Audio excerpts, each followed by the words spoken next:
ಮತ್ತೆ ಇನ್ನೊಂದು ಇದ್ರ ನಡುವೆ ಏನಾಗ್ಬಿಡ್ತು ಅಂತ ಹೇಳಿದ್ರೆ ಸೌಜನ್ಯ ಸಾವಿಗೆ ನ್ಯಾಯ ಸಿಗಬೇಕು, ಜಸ್ಟಿಸ್ ಫಾರ್ ಸೌಜನ್ಯ ಇಡೀ ರಾಜ್ಯ ಕೇಳಿದ್ರೆ ನಿಜ. ಬಟ್ ನೀವು ನ್ಯಾಯ ಕೊಡಿಸ್ಬೇಕಂತ ನೀವು ಕೂಡ ಹೋರಾಟ ನಡೆಸಿದ್ರಿ. ಬಟ್ ಈ ಚಿನ್ನಯ್ಯ ಬುರುಡೆ ಇದೆಲ್ಲವೂ ಬಂದ ನಂತರ ಇದು ಬುರುಡೆ ಪ್ರಕರಣನೇ ಆಗ್ಬಿಡ್ತಾ ಅಂತ, ಅಂದ್ರೆ ಎಲ್ಲವೂ ಬುರುಡೆ ಬಿಟ್ಬಿಟ್ರು, ಜಸ್ಟಿಸ್ ಫಾರ್ ಸೌಜನ್ಯ ಕೂಡ ಹೋಗ್ಬಿಡ್ತು, ಯಾರಿಗೂ ನಂಬಿಕೆನೇ ಇಲ್ಲ, ಇವರು ಹೋರಾಟಗಾರರು ಕೂಡ ಇಲ್ಲ, ಇವರು ಬುರುಡೆ ಬಿಡ್ತಿದ್ದಾರೆ, ಆ ಸೌಜನ್ಯ ಪ್ರಕರಣದ ಬಗ್ಗೆ ಯಾರು ಕೂಡ ಸೀರಿಯಸ್ ಆಗಿ ತೆಗೆದುಕೊಳ್ತಾ ಇಲ್ಲ, ಎಲ್ಲೋ ಮಿಸ್ಫೈರ್ ಆಯ್ತು ಅಂತ ನಿಮ್ಗೆ ಅನಿಸ್ತಾ ಇಲ್ವಾ? ಇಲ್ಲ, ಇದೆಲ್ಲ ಸೌಜನ್ಯ ಶಕ್ತಿ. ಇಷ್ಟೆಲ್ಲ ತಂದಾಕೋ ಸೌಜನ್ಯ, ಇದೆಲ್ಲ ಮಾಡ್ತಾ ಇರೋದು ಸೌಜನ್ಯ. ಆ ಒಂದು ಶಕ್ತಿ ಅಲ್ಲಂದ್ರೆ ಅಲ್ಲಿ ಒಂದಿಷ್ಟು ಆತ್ಮ ಇದೆ, ಎಷ್ಟೋ ಆತ್ಮ ಇದೆ, ಅದೆಲ್ಲ ಸೇರಿ ಕೆಲಸನೆಲ್ಲ ಮಾಡ್ತಾರೆ. ಇಲ್ಲ ಅಂದರೆ ಸೌಜನ್ಯ ಒಂದು ವಿಷಯದಲ್ಲಿ ಇಷ್ಟು ದೊಡ್ಡ ವಿಷಯ ಆಗ್ತಾ ಇರಲಿಲ್ಲ. ಇವತ್ತಾಗಿರೋ ವಿಷಯ ಲೋಕಕ್ಕೆ ಗೊತ್ತಾಗಿದೆ, ಜನರೇ ಗೊತ್ತು ಸರ್. ಯಾರು ಬಾಯಿ ಬಿಡಿ ಮುಂದೆ ಬರ್ತಾ ಇಲ್ಲ ಬಾಯಿ ಬಿಟ್ಟು ಹೇಳಲಿಕ್ಕೆ. ದಕ್ಷಿಣ ಕನ್ನಡದವ್ರಿಗೆ ಪ್ರತಿಯೊಬ್ಬರಿಗೂ ಗೊತ್ತು, ಆದ್ರೆ ಏನು ಮಾಡ್ಲಿಕ್ಕೆ ಆಗಲ್ಲ. ಮತ್ತೆ ಇವರೊಂದು ಬಡ್ಡಿ ವ್ಯವಹಾರದಲ್ಲಿ ಒಂದಿಷ್ಟು ಜನ ಆ ಸಪೋರ್ಟಿಗೆ ನಿಂತಿದ್ದಾರೆ. ಇಲ್ಲ ಇಷ್ಟೊತ್ತಿಗೆ ಎಲ್ಲ ಪ್ರತಿಯೊಬ್ಬರು ಹೇಳ್ಬಿಡ್ತಾ ಇದ್ರು. ಇವರು ಆ ಒಂದು ಏನೋ ಚೈನ್ ಲಿಂಕ್ ಬೆಳೆಸ್ಕೊಂಡಿದ್ದಾರೆ, ಅದಕ್ಕೆ ಯಾರಿಗೂ ಮಾತಾಡ್ಲಿಕ್ಕೆ ಆಗಲ್ಲ. ನಾಳೆ ಮಾತಾಡೋ ಮುಂದೆ ಬರ್ಲಿಕ್ಕೆ ಆಗಲ್ಲ, ಅವು ಎಲ್ಲ ಏನಾಗಿ ಬಿದ್ದಿರುತ್ತೆ. ಇನ್ನೇನು ಬೇಕು ಸರ್, ಮಾತಾಡ್ಲಿಕ್ಕೆ ಆಗಲ್ಲ ಸರ್. ನಮ್ಮಂತವ್ರು ಮುಂದೆ ಏನಾದ್ರೂ ಆಗ್ಲಿ. ಇವಾಗ ನಾನು ನೋಡೋ ಬೆಳಿಗ್ಗೆ ಎದ್ದು ನೋಡು ಸುತ್ತಾ ಇದೆ ಕತ್ತಿ, ಯಾವ ಬೇಕಾದ್ರೆ ಬಂದು ಹೊಡಿಬೋದು ಮಚ್ಚು. ಆ ಥರ ನಾನು ಇದ್ದೀನಿ, ನಾನು ಅದಕ್ಕೆ ರೆಡಿ ಆಗಿದ್ದೀನಿ ಸರ್. ನಾನು ಕಣ್ಣು ಮುಚ್ಚಿಕೊಂಡು ಕೂತ್ರೆ, ನಾನು ನನ್ನ ಮಗಳಿಗೆ ಇದೇ ಪರಿಸ್ಥಿತಿ ಬಂದರೆ ಇದು ಇನ್ನೊಬ್ಬರಿಗೆ ಬರಬಾರ್ದು. ನನ್ನ ಉದ್ದೇಶ ಏನಂತ, ಎಷ್ಟೋ ಜನ ಅವ್ರಿಗೆ ಪಾಪ ಅವ್ರಿಗೆ ಮಾತಾಡಲಿಕ್ಕೆ ಒಂದು ಏನೊಂದು ಧೈರ್ಯ ಇಲ್ಲ, ಇನ್ನೊಬ್ಬರಿಗೆ ಹೇಳ್ಕೊಳ್ಳಿಕ್ಕೆ ಆಗ್ತಾ ಇಲ್ಲ. ಇದೇ ಥರ ಆಗಿರೋದು ಎಲ್ಲ ಪ್ರಕರಣ. ಅಂಥವ್ರೆಲ್ಲೋ ಕೂತು ಕಣ್ಣೀರು ಆಗ್ತಾ ಇದ್ದಾರಲ್ಲ ಸರ್, ಅಂಥವ್ರಿಗೋಸ್ಕರ ನಾನು ಇಂಡೈರೆಕ್ಟಾಗಿ ಕೆಲಸ ಮಾಡ್ತಾ ಇದ್ದೀನಿ ಅಷ್ಟೇ. ಅವರ ಕಣ್ಣೀರು ಒರೆಸ್ತಾ ಇದ್ದೀನಿ. ಅದು ಹೊರತು ನಾನು ಬಂದು ನಾಳೆ MLA ಆಗಲಿಕ್ಕೆ ಆಗಲಿ, ದುಡ್ಡು ಮಾಡಲಿಕ್ಕೆ ಆಗಲಿ, ಹೆಸರು ಮಾಡಲಿಕ್ಕೆ ಬಂದವನೇ ಅಲ್ಲ. ಇವತ್ತು ಎಷ್ಟೋ ಮಾಧ್ಯಮ ಕರೆದ್ರೆ ಎಲ್ಲೂ ನಾನು ಹೋಗಿಲ್ಲ, ನನ್ನಷ್ಟೇ ನಾನೆಲ್ಲೋ ಇದ್ದೀನಿ, ಹೇಳ್ಕೊಂಡೇ ಬಂದಿದ್ದೀನಿ ಸರ್. ನಾ ಆ ಥರ ಆದರೆ ಬಂದು ಹೇಳ್ಬೋದು, ಮುಂದೆ ಬರ್ಬೋದು, ದೊಡ್ಡ ಶೋ ಮಾಡ್ಬೋದು. ಆ ಶೋಗೂ ಬಂದವನಲ್ಲ. ಸತ್ಯ ಇದೆ, ಅದಕ್ಕೋಸ್ಕರ ಫೈಟ್ ಮಾಡ್ತಾ ಇದ್ದೀನಿ ಸರ್. ನಾನು ಎಷ್ಟೋ ಮಾಧ್ಯಮರಿಗೆ ಹೇಳಿದೆ, ಸತ್ಯದ ಮೇಲೆ ದೊಡ್ಡ ಬಂಡೆಕಲ್ಲು ಇಟ್ಟಿದ್ದಾರೆ, ಅದರ ಮೇಲೆ ನಿಂತು ನಮ್ಮನ್ನು ಹೊಡಿತಾ ಇದ್ದಾರೆ, ಹೊಡಿಬೇಡಿ, ಬನ್ನಿ ಹೇಳ್ಕೊಡಿ ನಮಗೆ ಅದು ಯಾವ ರೀತಿಯ ಬಂಡೆಕಲ್ಲನ್ನು ಒಂದು ಬದಿ ಹಾಕೋಣ ಅಂತ. ಬದಿ ಹಾಕ್ಬೋದಿತ್ತಲ್ಲ ಸರ್, ಮಾಡಿಲ್ಲ. ರಾಜ್ಯ ಆ ಥರ ಆಗಿದೆ. ದುಡ್ಡಿದ್ದವರ ಪರವಾಗಿ, ಅಧಿಕಾರಿಗಳ ಪರವಾಗಿ ಆಗಿದೆ ಸರ್. ಅದೊಂದು ನೋವಿದೆ.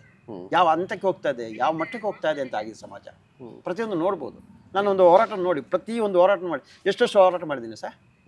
ಇವತ್ತು ಬೆನ್ಸ್ ಕಾರಲ್ಲಿ ಓಡಾಡ್ಬೋದು, ಅಷ್ಟು ಹೋರಾಟ ಮಾಡಿದ್ದೀನಿ ದುಡ್ಡು ಮಾಡುವವರಿಗೆ. ಆದರೆ ಅದು ಕೈ ಚಾಚಿಲ್ಲ, ಯಾರಿಗೂ ಇಂದಿನ ತನಕ ಚಾಚಿಲ್ಲ. ಅದಕ್ಕೆ ಅಷ್ಟು ಧೈರ್ಯವಾಗಿ ತಮ್ಮ ಮುಂದೆ ಎಲ್ಲ ಬಂದು ನಿಂತಿದ್ದೀನಿ ನಾನು. ಮತ್ತೆ ನಾನು ಇನ್ನೊಂದು ವಿಚಾರಕ್ಕೆ ಬರ್ತಿದ್ದೆ, ನೀವು ಇನ್ನೂ ನಾನು ಕೊಡ್ತೀನಿ ನೋಡಿ ಸರ್, ಇನ್ನೊಂದು ಕೊಡ್ತೀನಿ.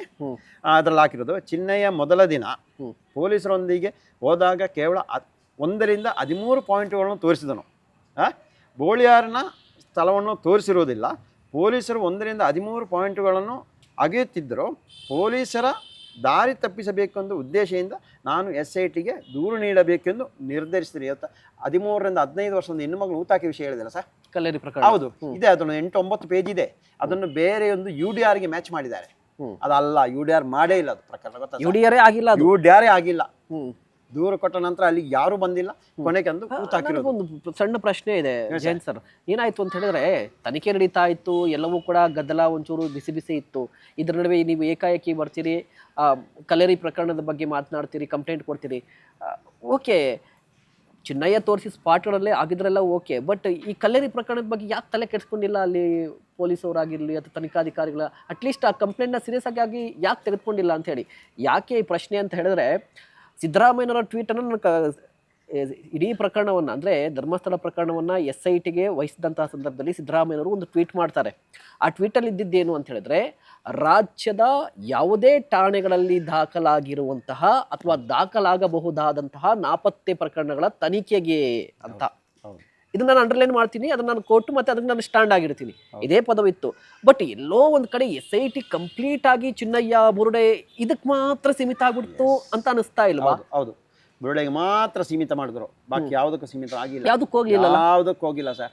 ಹೋಗುವಾಗ ಬೇಜನ ಪ್ರಕರಣ ಇತ್ತಲ್ಲ ಸರ್. ನಾನು ಕೊಟ್ಟು ಒಂದು ಪ್ರಕರಣ ಇಂದ ಸರಿಯಾಗಿ ತನಿಖೆ ಮಾಡಿ ಸತ್ಯ ಹೊರಗೆ ಬರ್ತಾ ಇತ್ತು, ಮಾಡಿಲ್ಲ. ಏನು ಮಾಡೋಣ, ಯಾರ ಮೇಲೆ ನಂಬಿಕೆ ಇಡೋಣ? ತಿರ್ಗಿ ನೋಡಿ, ಇನ್ನೊಂದು ಕೊಟ್ಟಿದ್ದಾರೆ ಪಾಯಿಂಟ್ ಇದೆ. ಏನಂತ ಹೇಳಿದ್ರೆ, ಇದರಲ್ಲಿ ಧರ್ಮಸ್ಥಳ ದೇವಸ್ಥಾನವನ್ನು ಸರ್ಕಾರ ವಹಿಸಿಕೊಳ್ಳುವ ವೀರೇಂದ್ರ ಹೆಗ್ಡೆ ಮತ್ತು ಹರ್ಷೇಂದ್ರ ಹೆಗ್ಡೆ ಅವರನ್ನು ಸುಳ್ಳು ಪ್ರಕರಣ ಸಿಕ್ಕಿಸಬೇಕು ಎಂದು ಮಾಹಿತಿ ಹಕ್ಕು ಅಧಿನಿಯಮದ ಅಡಿಯಲ್ಲಿ ಧರ್ಮಸ್ಥಳದ ಸುತ್ತಮುತ್ತಲಿನ ಅಸಹಜ ಸಾವು ಪ್ರಕರಣಗಳ ಮಾಹಿತಿಯನ್ನು ತೆಗೆದುಕೊಂಡು ಆ ಅಸಹಜ ಸಾವುಗಳಿಗೆ ವೀರೇಂದ್ರ ಹೆಗ್ಡೆ ಮತ್ತು ಹರ್ಷೇಂದ್ರ ಹೆಗ್ಡೆಯವರೇ ಕಾರಣ ಎಂದು ಬಿಂಬಿಸಿ ಅವರ ಹೆಸರಿಗೆ ಅಪಖ್ಯಾತಿಯನ್ನು ಉಂಟು ಮಾಡುವ ಉದ್ದೇಶದಿಂದ ನಾನು ಮಹೇಶ್ ತಿಮ್ರೋಡಿ, ಗಿರೀಶ್ ಮಟ್ಟನೋ, ಸಮೀರ್ MD, ಅಜಯ್ ಆಂಚನ್, ಸಂಚಾರಿ studio Santosh, United media Abhishek, ಚಿನ್ನ, KV ಧನಂಜಯ ಮತ್ತು ಅವರ ವಕೀಲರು ಸಮಾನ ಉದ್ದೇಶದಿಂದ ಒಳಸಂಚನ್ನು ಮಾಡಿ ಸುಳ್ಳು ಎಂದು ತಿಳಿದಿರುವ ಮತ್ತು ನಾವು ನಂಬಿರುವ ವಿಷಯವನ್ನು ಸತ್ಯ ಎಂದು ಪೊಲೀಸ್ ಅಧಿಕಾರಿಗಳಿಗೆ ನ್ಯಾಯಾಲಯಕ್ಕೆ ತಿಳಿಸಿ ಈ ಕೃತ್ಯವನ್ನು ಎಸಗಿರುತ್ತೇವೆ. ನಾನು ಹೇಳಿರೋದಂತ ಇದು. ನೀವು ಹೇಳಿರೋದಾ ಇದು? ಈಗ ನನ್ನ ಸ್ಟೇಟ್ಮೆಂಟಲ್ಲಿ ಇರೋದು ಸರ್. ಅದು ನೀವು ಹೇಳಿದ್ರಾ? ಎಲ್ಲಿ ಸರ್? ನೀವು ಹೇಳಿಲ್ಲ. ನಾನು ಧನಂಜಯ ಸರ್ ಡೆಲ್ಲಿಯಲ್ಲಿ ಒಂದು ಮಾತಾಡಿದ್ದೀನಿ, ಇದು ಹೇಳಿದೆ. ಡೆಲ್ಲಿಯಲ್ಲಿ ಧನಂಜಯ ಸಾರಿಗೆ ಓಕೆ ಕರೆ ಮಾತಾಡಿಸ್ತೀವಿ, ಮತ್ತೆ ಅವಳು ಚಿನ್ನಯ್ಯ, ಗಿರೀಶ್ ಸರ್ ಅವ್ರು ಮಾತಾಡ್ತಾ ಇರೋದು. ನಾನು ನನಸ್ಗೆ ಹೊರಗೆ ಇರ್ತಾ ಇದ್ದೆ ಅವತ್ತು ಇವತ್ತು ಅಷ್ಟೇ. ನನಗೆ ಇನ್ನೊಂದು ಸಣ್ಣ ಪ್ರಶ್ನೆ ಇತ್ತು. ಏನು ಅಂತ ಹೇಳಿದ್ರೆ, ಕಂಪ್ಲೇಂಟ್ ಕೊಟ್ಟಂತಹ ಚಿನ್ನಯ್ಯ ಯಾರ ವಿರುದ್ಧ ಅಂತ ಹೇಳಿ ಎಲ್ಲೂ ಬಹಿರಂಗವಾಗಿಲ್ಲ. ಯಾರ ವಿರುದ್ಧ ಆರೋಪ ಮಾಡಿದ್ದಾನೆ ಅನ್ನೋದು ಎಲ್ಲೂ ಕೂಡ ಬಹಿರಂಗ ಆಗಿಲ್ಲ. ನೀವು ಕೂಡ ಇಂಥವರ ವಿರುದ್ಧವೇ ಅಂತ ಹೇಳಿ ನೀವು ಕೂಡ ಬಹಿರಂಗವಾಗಿ ಎಲ್ಲೂ ಹೇಳಿಲ್ಲ. ಬಟ್ ಆ ರಿಪೋರ್ಟ್ ಅಲ್ಲಿ ನೀವು ಒಂದಿಷ್ಟು ಹೆಸರುಗಳನ್ನ ತಗೊಳ್ತೀರಿ. ಯಾಕೆ ಅವರ ಹೆಸರುಗಳೇ ಬರ್ತಾ ಇದೆ? ಅದು ಈ ಏನೋ ನನ್ನ ಸ್ಟೇಟ್ಮೆಂಟ್ ತಗೊಂಡ್ರು ಅಂತ ಮಂಜುನಾಥ್ ಗೌಡ ಅವರಿಗೆ ಕೇಳಬೇಕು. ಅವರಿಗೆ ಕೇಳಬೇಕು ಯಾಕೆ ಈ ಥರ ಮಾಡ್ರು ಅಂತ. ನನ್ನ ವಿಡಿಯೋ ಸ್ಟೇಟ್ಮೆಂಟ್ ತೆಗಿಲೇಬೇಕು, ಅದು ಇದು ಮ್ಯಾಚ್ ಮಾಡಲೇಬೇಕು. ವಿಡಿಯೋ ಸ್ಟೇಟ್ಮೆಂಟ್ ಆದ ನಂತರ ನಾನು SIT ಮೇಲೆ ದೂರು ಕೊಟ್ಟಿರೋದು ಅದಕ್ಕೋಸ್ಕರ ಪ್ಲ್ಯಾನ್ ಮಾಡಿ ಹೊಡೆದಿರೋದು. ಪ್ಲ್ಯಾನ್ ಮಾಡಿ ಎಲ್ಲ ಜಯಂತಿ ಹೇಳಿದ ಸಾಕ್ಷಿ ಆಯ್ತಲ್ಲ ಸರ್, ನಾನಲ್ಲಿ ಆ ರೀತಿಯಲ್ಲಿ ಕೆಲಸ ಮಾಡಿಟ್ಟಿದ್ದಾರೆ. ಇದೆಲ್ಲ ಬೇಕಾ ಇವರಿಗೆ? ನಾನು ಕೇಳ್ತಾ ಇರೋದು ಕಾನೂನು ಪ್ರಕಾರ ಕೆಲಸ ಮಾಡ್ಬೋದಲ್ಲ. ನಾನು ಏನು ಉಪದ್ರ ಮಾಡಿದೆ ಅವರಿಗೆ? 2 ದಿನ ನನಗೆ ತೊಂದರೆ ಕೊಟ್ಟರ ವಿಷಯದಲ್ಲಿ ನಾನು ದೂರು ಕೊಟ್ಟು 2 ದಿನ ಆದ ನಂತರ ನನ್ನ ಹತ್ರ ಯಾರು ತೊಂದರೆ ಇಲ್ಲ, ಒಳ್ಳೆ ರೀತಿಯಲ್ಲಿ ಇದ್ದೆ ನಾನು. ಇವರ ತೇಜವಾದ ಮಾಡಲಿಕ್ಕೆ ನಾನು ಬಂದವನಲ್ಲ, ಮಾಡೋದೇ ಇಲ್ಲ. ನೀವು ಎಷ್ಟೇ ದುಶ್ಮನ ಆದರೂ ಆಗ್ಬೋದು, ಊಟ ಇಲ್ಲ ಅಂದರೆ ಊಟ ಕೊಟ್ಟು ಕಳಿಸ್ತೀನಿ ನಾನು. ಏನು ಬೇಕಾದ್ರೆ ಮಾಡಿ ಅಂಥವ ನಾನು. ಅದು ಇದೇನಕ್ಕೆ ಮಾಡಿರೋದು? ಇದಕ್ಕೆಲ್ಲ ಮಂಜುನಾಥ ಸ್ವಾಮಿ ಉತ್ತರ ಕೊಟ್ಟೇ ಕೊಡ್ತಾರೆ. ನಾನು ಹೇಳ್ತೀನಿ ಇವತ್ತಲ್ಲ ನಾಳೆ, ಇವತ್ತು ನಾಳೆ ಆಗ್ಬೋದು ಅಂತಲ್ಲ, ಇವತ್ತಲ್ಲ ನಾಳೆ ಗ್ಯಾರಂಟಿ. ನೋಡ್ತಾರಿ ನೀವು ಯಾರು ಮಾಡಿದ್ರು ಅವನಿಗೆ ಆ ಮಂಜುನಾಥ ಕೊಡೋದ್ರೆ ಮತ್ತೆ ಆಮೇಲೆ ನಾವು ಕೇಳಿದ್ವಿ. ಆಯ್ತು, ಕೊನೆ ಘಟ್ಟಕ್ಕೆ ಬರ್ತಾ ಇದ್ರಿ. ಈ ರಿಪೋರ್ಟ್ ಬಗ್ಗೆ ಏನು ಹೇಳ್ತೀರಿ? ಅಂತಿಮವಾಗಿ ನಿಮ್ಮ ಹೋರಾಟ ಹೇಗಿರುತ್ತೆ? ವಾಟ್ ನೆಕ್ಸ್ಟ್ ಅಂತ ಬಂದಾಗ ಕಾನೂನು ಪ್ರಕಾರ ಹೋರಾಟ ಮಾಡ್ತೀವಿ. ಬೀದಿಯಲ್ಲೂ ಹೋರಾಟ ಮಾಡ್ತೀವಿ. ನಿಮ್ಮ ಮೇಲೆ ಟೀಕೆ ಮಾಡೋರು, ಟಿಪ್ಪಣಿ ಮಾಡೋರು, ಒಗೆಯೋರು, ಅದ್ರ ಬಗ್ಗೆ ಏನು ಹೇಳ್ತೀರಿ? ಸರ್, ಅವರಿಗೆ ಸ್ವಲ್ಪ ನಾಲೆಜ್ ಕಮ್ಮಿ ಇರ್ಬೋದು, ಅದಕ್ಕೆ ಮಾಡ್ತಾ ಇರ್ತಾರೆ. ಸಂತೋಷವಾಗಿ ಸ್ವೀಕರಿಸ್ತೀವಿ, ಮುಂದೆ ಹೋಗ್ತಾ ಇರ್ತೀವಿ ಸರ್. ಓಕೆ. ನೀವೇ ನನ್ನವರೆಲ್ಲ ಮೊನ್ನೆ ಹೋದೆ ನಾನು. ಒಂದಿನ ಗುರುವಾರ ರಜೆ ಇತ್ತು, ಇಡೀ ಊರು ಸುತ್ತಿ ಬಂದೆ. ಯಾವ ರೀತಿಯಲ್ಲಿ ನಮ್ಮದು ಜನ ಆ ಸಹಕಾರ ಇದೆ ಅಂತ ಸಂತೋಷವಾಗಿದೆ. ಅದೇ ರೀತಿಯಲ್ಲಿ ತಪ್ಪು ಮಾಡ್ತಾ ಇಲ್ಲ, ಸತ್ಯಕ್ಕಾಗಿ ಹೋರಾಟ ಮಾಡ್ತಾ ಇದೀವಿ. ಸತ್ಯ ಇವತ್ತಲ್ಲ ನಾಳೆ ಬಂದೇ ಬರುತ್ತೆ ಅಂತ ನನಗೆ ಗ್ಯಾರಂಟಿ ಇದೆ. ಅದಕ್ಕೋಸ್ಕರ ಫೈಟ್ ಮಾಡ್ತಾ ಇದ್ವಿ. ಅದಕ್ಕೆ ಯಾರ ವಿರೋಧ ಇಲ್ಲ. ಕೆಲವೊಂದು ಅಂದರೆ ಒಂದಿಷ್ಟು ಮಾಧ್ಯಮಗಳು, ಒಂದಿಷ್ಟು ಯೂಟ್ಯೂಬರು, ಒಂದಿಷ್ಟು ಪರ ವಿರೋಧಿ ಇದ್ದಾರೆ. ಅವರು ಇದೆಲ್ಲ ಮಾಡ್ತಾ ಇರ್ತಾರೆ. ಏನಾದರೂ ಮಾಡಿ ಇವರನ್ನು ಜೈಲಿಗೆ ಕಳಿಸಲೇಬೇಕಂತೇಳಿ ಇವತ್ತು ಕಾಯ್ತಾ ಇದ್ರು.